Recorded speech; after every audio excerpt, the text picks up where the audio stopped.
Preparing to meet new threats, the UK government is planning major defence reforms at the cost of welfare programmes, drawing public anger. European members of NATO are under pressure to increase their military budgets. But could they defend themselves without US support? This is Inside Story.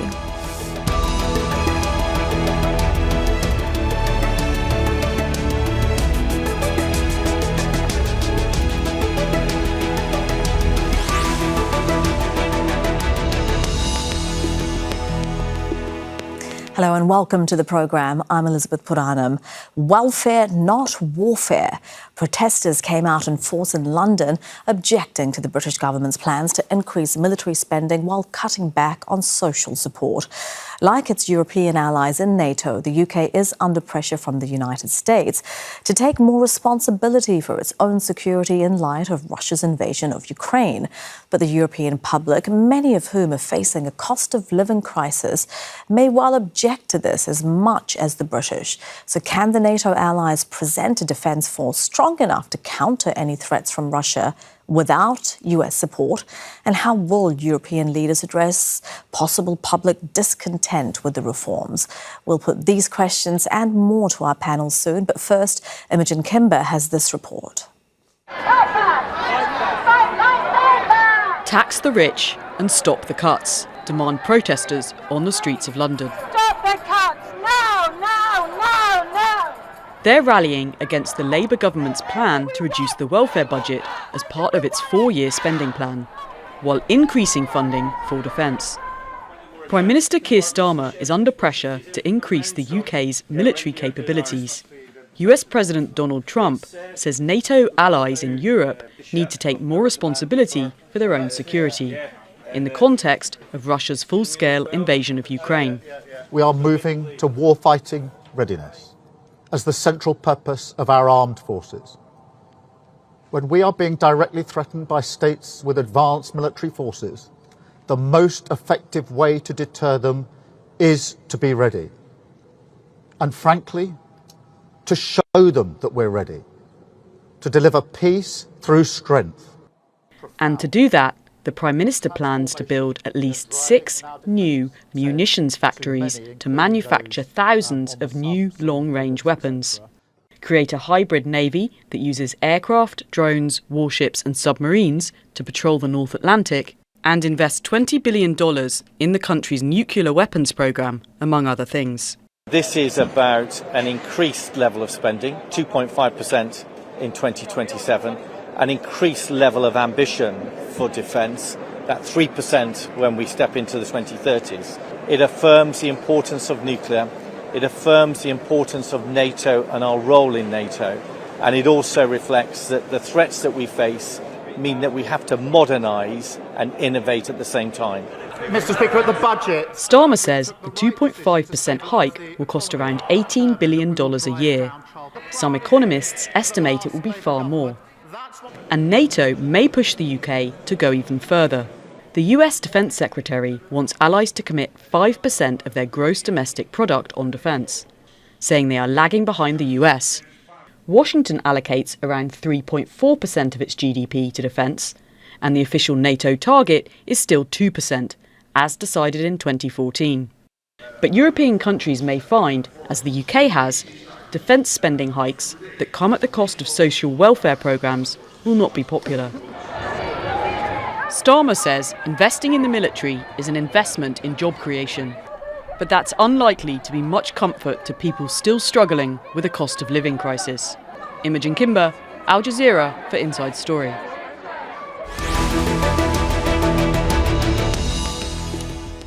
Let's bring in our guests. Joining us from London is Paul Beaver, a defence analyst. In Berlin is Gasch Burnett, a European politics analyst and senior fellow at Democratic Strategy Initiative. That's a political think tank. And also in London is Jeremy Corbyn, an independent member of the UK Parliament and a former Labour Party leader. A very warm welcome to all of you. Paul, I'll start with you in London. Can the British government afford to spend what's required to meet the alarming new threats and vulnerabilities that the Defence Review says it's facing? Well, Elizabeth, I would say that the British government has no choice but to do that. All the threat perceptions indicate that we are in a very serious position vis-à-vis Russia. Russia, after all, has invaded a European nation, Ukraine. We are concerned about the growth of China, about the relationship with North Korea and Iran. So if we're going to have a secure country where we can rebalance some of the social issues, the first and most important thing is that we have to have the realm defended. So our interests have to be defended. We have to work with our European and NATO partners in order to secure that. So to answer your question simply, the British government has no choice but to increase defence spending. OK, you're saying it can't afford not to. Big questions so far about where the money comes from. Aaron, does the British government's plan make sense to you from a cost perspective? You know, the review says that the military needs to undergo a revolution, but its commitment to build up to 12 new attack submarines alone, just that part of the plan, would require defence spending of 3% of GDP, which it has no firm guarantees or timelines around. Well, I mean, I would echo Paul's point here that it really cannot afford not to. I mean, if we look back in British history, even for a little signpost as to what can happen if you don't make these investments when you should, the cost of defending yourself simply goes up. I mean, there was an increasing amount of defense spending in the 30s that the UK invested in. It didn't quite. And then during the war, it was, you know, around 50% of GDP in the UK was spent on defense. So really, you know, you have to spend more now, really, in order to be able to spend less later if you have an adversary that is clearly an aggressive threat to you, decide that you're weak enough for it to attack. So it really is an investment. It really cannot afford not to make these investments. If from 3% of GDP is, if we even look at what NATO countries were spending during the Cold War, 3% is a level that we saw in the 1980s among a lot of industrialized nations. And indeed, in the 60s and 70s, defense spending was even higher than 3%. So if we look back in history, it's, you know, there are times where countries have decided that this is an important investment that they have to make. It has happened before. It's not unprecedented. And right now, the times simply call for it. All right, but where does that money come from? Jeremy, what do you think of the massive cuts that the British government is making to welfare spending at the same time that it's proposing or planning, in fact, to increase defence spending? The British government is planning to increase defence expenditure by roughly 13 billion per year in the foreseeable future, and it will rise well beyond that from probably 27, 28 onwards, rising up to 3% of GDP, and there are calls in Parliament to go up to 5% of GDP. At the same time, the government has announced it's taking £5 billion a year out of the Department of Work and Pensions budget, specifically for people with profound disabilities, those that are on receipt of personal independence payments. It's continuing with the cap on benefits to the first two children in a larger family. It's taken away the winter fuel payments for poorer older people, refused to compensate what's known as the WASPy women. These are women of a pensionable age who didn't get the pension they expected because they were misinformed. And the sense of anger about all this is absolutely huge. Second point is that in the Defence Review, the government went out of its way to say it was increasing the number of new nuclear warheads, was going to develop a substantial fleet of nuclear-powered submarines that could be equipped with nuclear weapons, the latter being obviously in contravention of the Nuclear Non-Proliferation Treaty. And nowhere in the Defence Review does it talk about peace and security in Europe through the OSCE. The European Union is moving in the same direction. So we're now in a global arms race where world arms expenditure reached 2.7 trillion last year, up 9% on the previous year, could well reach $3 trillion this year. And so East, West, North, South are all putting more and more money into weapons, while global poverty, global insecurity, and global refugee flows are increasing. I ask myself, where are the politicians of any kind of vision of a more peaceful future? I'm not innocent about the issues of Russia and Ukraine, and obviously the invasion is wrong. Where is the pressure for a ceasefire coming from? Where is the determination to bring about a ceasefire? Because at some point in the future, Ukraine and Russia are going to have to continue coexisting. And if they can meet together to discuss grain exports, to discuss prisoner swaps, then surely to goodness we could have a real energy behind bringing about a ceasefire, just as much as we need a ceasefire in Gaza. Arms expenditure will not make for a safer, peaceful world. All right, let me come back to Paul.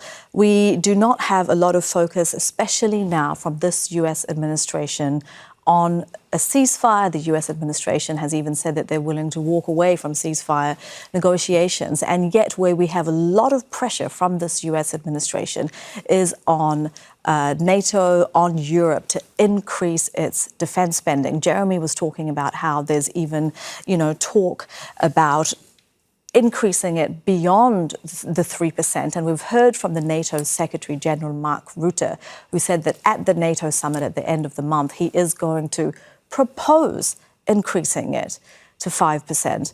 Paul, how realistic do you think that is, given that only something like 2/3 of countries that had committed in 2023 to increase their defence spending to 2% of GDP have reached that 2%? You're absolutely right, Elizabeth. This is a major problem.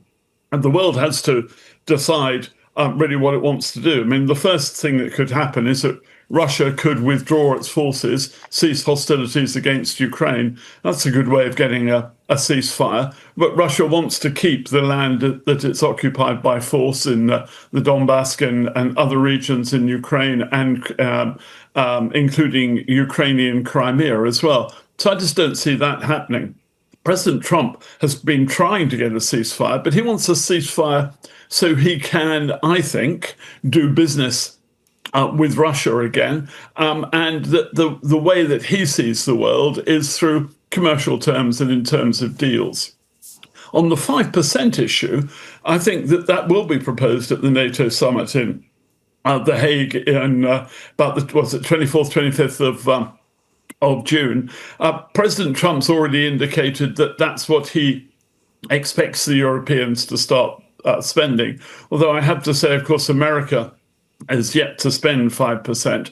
But we talk about percentages. What we perhaps ought to be talking about is actual money. And I noticed that Mr. Corbyn quite rightly identified the money that's being spent rather than the percentage of GDP, because it depends on how well your country is doing. And Britain is not very productive at the moment, so our GDP is fairly stationary. So I think, yes, we're going to get a call at the NATO summit.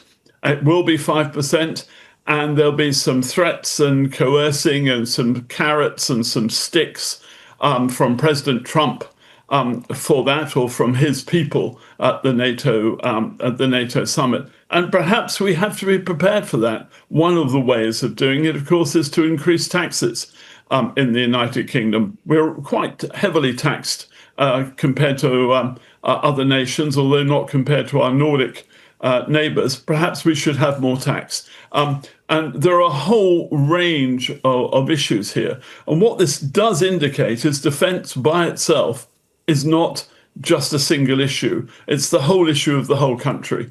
And that, I think, is where a good debate needs to be had in Parliament, because after all, that's where we're supposed to get our guidance from our members of parliament.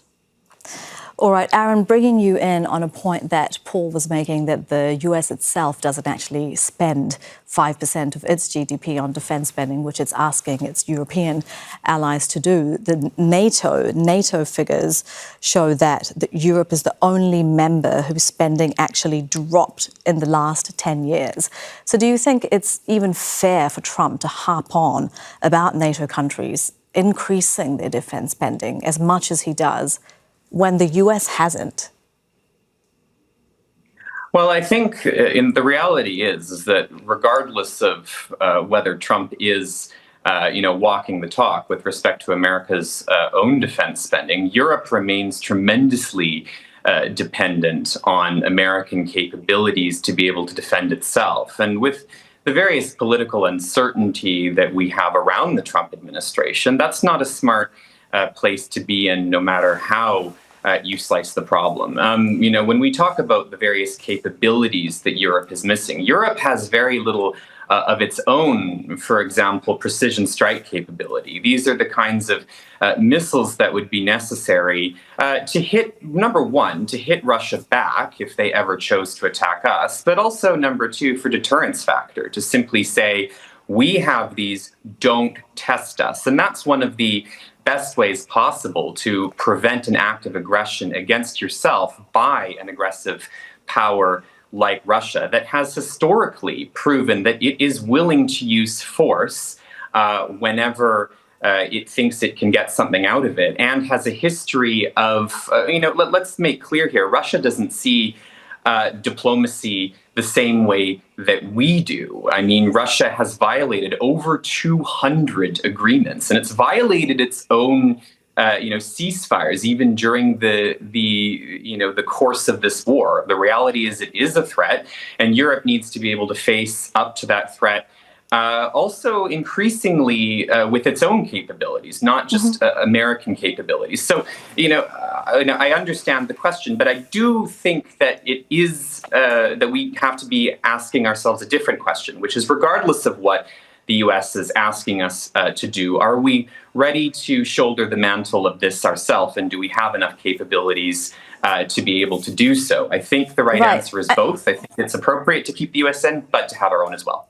And of course, we also have to bring back the question in the discussion to who shoulders the responsibility, who shoulders the cost.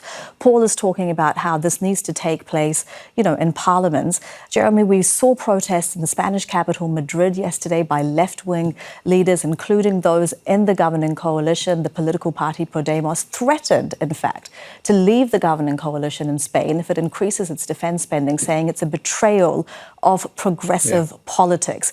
Can we see more of these kinds of pressures from the left, from progressives, on governments? Will they be able to sell this to people? Well, two things. Firstly, I must disagree with one of my colleagues here about levels of aggression. I'm not defending what Russia has done in Ukraine. I want to see a ceasefire. I've made that clear. But the US is hardly an innocent party in all this. The numbers of wars they've been involved in, the 900 bases they have around the world, they're hardly an innocent party who can start calling out other people for preemptive aggression that has been undertaken. On the question of protests and opposition, there was a demonstration yesterday in London which was badged welfare, not warfare. And it was led by people in wheelchairs with profound disabilities, all of whom are going to lose their benefits under the government's proposals. It's quite hard to say to them, well, you're going to lose your benefits, but we're going to get more bombs as a result of it. The same is being said in Spain. The same is being said across Europe. There is a pretty profound debate going on about the direction of society, the growing levels of inequality all across Europe, and the new levels of austerity that have been taken against most public services. And indeed, we're expecting a statement in the very near future from the UK Parliament on this, because the government either is unable or unwilling to look at the taxation implications of dealing with poverty and inequality, as Paul pointed out. And so it does mean there's going to be a very profound debate. I want us to the European nations through the UN and others to have some real strategy for peace. Because you look historically at this global arms race can only end up in one very, very bad place. Where is the serious diplomatic peace initiatives being taken? And just almost in passing, what possible use are nuclear weapons in all of this, other than to bring about mass destruction? Yeah, Paul, let me bring you in on some of the points that Jeremy was making. First of all, how much do you think that this massive increase in defence spending that we've seen in Europe since the Russian invasion of Ukraine, and that they are planning to increase even more, how much will that further antagonise Russia, do you think? And when Jeremy talks about, nuclear capabilities, regardless, I'm sorry, these are two different questions. The first is about antagonizing Russia, but the second is regardless of how much the Europe increases its spending, can it go it alone, given it depends on the US for nuclear deterrence? Well, let me address the European one first. The answer is no, not at the moment. The Europeans cannot go it alone, but they will, if they want to, be able to go a long way forward. What the Russians have done in Ukraine has signaled to the Europeans that they do need to spend more, and they cannot, under President Trump, expect America to come in and help at any moment to bail them out. So yes, there is more work being done. There's already programs in place, Britain and Germany on missiles, for example. France and the United Kingdom are working really hard on other projects on cyber. I believe that we are in the very threshold of war. I note that 2 days ago, a whole series of communication towers were destroyed in Sweden on the Baltic coast facing Russia that linked to the capital, Stockholm, with the major naval base at the base of Sweden, so the bottom of Sweden. So I think we are in a hostile environment already. It's just we don't see it because it's in the grey zone. Europe has to spend more. It has to develop the technologies that it needs to be able to stand by itself, because who knows what America will do. Will they continue to supply spares for the F-35 strike fighter, for example, or any of these programs? Nobody really knows that. So Europeans have to bite the bullet, do more. They have to bite the bullet and do more, not just in defence, of course, but across the whole base, the whole firm base of their countries.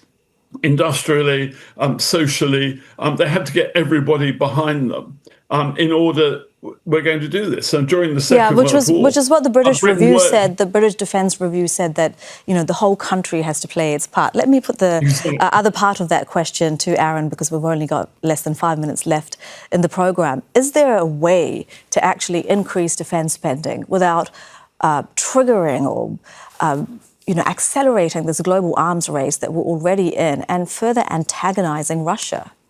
Well, first of all, I'll object to the framing of this question, because it's Russia who's antagonizing us, quite frankly. Russia is the one that has invaded, that keeps invading its neighbors in contravention of the UN Charter, not us. And let's be very clear here. I mean, one of my colleagues posited a suggestion that, the U.S. is antagonizing Russia through its bases. Those would include NATO bases. Let's be clear here. I mean, we see in Ukraine public opinion polls that now favor joining NATO. Around the time that Russia actually started its full-scale invasion of Ukraine, NATO was actually not a popular, a thing that Ukrainians supported. Less than half of the public actually supported acceding to NATO. And now, because there's a very clear security threat, they now favor joining NATO as a democratic nation. And yet this war hasn't brought them closer to that goal. And yet this war hasn't brought them closer to that goal. Well, the goal was not to join NATO. When Russia invaded Ukraine originally, the goal was to actually have peaceful coexistence with Russia, something that Russia clearly violated of its own choice, not Ukraine's or anyone else's. As far as this whole question of how we get to a decision on what public spending is earmarked towards, how much for welfare, how much versus warfare, I personally don't think this trade-off for this debate is helpful. I think that that is up to each individual country to have a proper democratic debate about how they achieve that. During the Cold War, defense spending levels were much higher than they are now, but also social spending was also fairly high in certain countries. I think that when we look at Eastern flank countries such as Finland or the Baltics, we have seen them have this national debate in very real time as they're all supporting increased levels of defense spending. The closer a country is to Russia, the more likely it is to support the 5% goal. But we do even see there domestic discussions about social spending versus defense spending and how to ensure that those states can provide for their people at the same time as they defend themselves. We don't have to reinvent the wheel here. We have to talk with our allies about how they've done it, especially ones that are more experienced than those of us in the west of Europe. And Jeremy, do you still see the US as one of those allies? And how do you see that balance being met? You yourself have said that you're not naive about Russia. So how to protect yourself against all the threats the UK says it's up against, while still keeping the social fabric at home intact so that that doesn't create domestic threats? Well, there's some very difficult things to square here. One is that the point Paul made at the beginning, that President Trump has a international strategy which essentially is based on bilateral business arrangements rather than anything else. And look at the deal he either encouraged or forced Ukraine to do over rare earth minerals as an example. And that is clearly where his strategy lies. He's not really very interested in multilateral approach to anything, and certainly not interested in international law, the UN, or any other processes. Secondly, that means that the close relationship between Europe and the US will continue to reduce. I mean, look at the tariff issue and so much else. That will continue to reduce. And so Europe has a relatively high level of social spending compared to much of the rest of the world. If that is cut and continues to be cut, the anger, the inequality and the poverty will be great. And so that is a very important political factor. Look at Spain yesterday, etc., and look at that. So what I would say is there has to be serious negotiations bilaterally between Europe and Russia. There has to be an end to aggression. There has to be possibly some kind of military pullback by both sides at a later stage to bring about peace in the eastern part of Ukraine. But are we going to just allow a sort of permanent state of war to go on? Well, the only winners in that war ultimately will be the arms manufacturers, who are making enormous profits at the moment, and the losers will be the hundreds of thousands of conscripted soldiers from both Ukraine and Russia who are losing their lives at the present time. I want to see a world of peace. We'll have to leave it on that hopeful note. That is our discussion for today. Thank you to all of our guests, Paul Beaver in London, Aaron Gasch Burnett in Berlin, and Jeremy Corbyn also in London. And thank you too for watching. You can see the programme again anytime by visiting our website, aljazeera.com. And for further discussion, do go to our Facebook page. That's facebook.com/AJ Inside Story. You can also join the conversation on X. Our handle is @AJ Inside Story. From me, Elizabeth Puranam, and the whole team here. Bye for now.